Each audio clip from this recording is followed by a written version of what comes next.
ಈ ಜನುಮವೇ ಆಹ ದೊರಕಿದೆ ರುಚಿ ಸವಿಯಲು.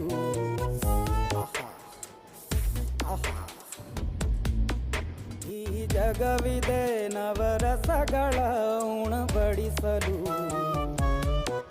ಬಿಸಿ ಬಿಸಿ ಇದೆ, ಬಿಸಿ ಬಿಸಿ ಇದೆ ನಳಪಾಕ ದಿನ ದಿನ ನೂತನ. ಈ ಬಿಸಿಯುವಾರುವ ಮೊದಲೇ ಎಲ್ಲರ ಜೊತೆಯೇ ಮೆಲ್ಲುವ ಕಲೆಯ ಜೀವನ ಜನುಮವೇ. ಈ ಜನುಮವೇ ಆಹ ದೊರಕಿದೆ ರುಚಿ ಸವಿಯಲು. ಈ ಜನುಮವೇ ಆಹ ದೊರಕಿದೆ ರುಚಿ ಸವಿಯಲು. ಈ ಜಗವಿದೆ ನವರಸಗಳ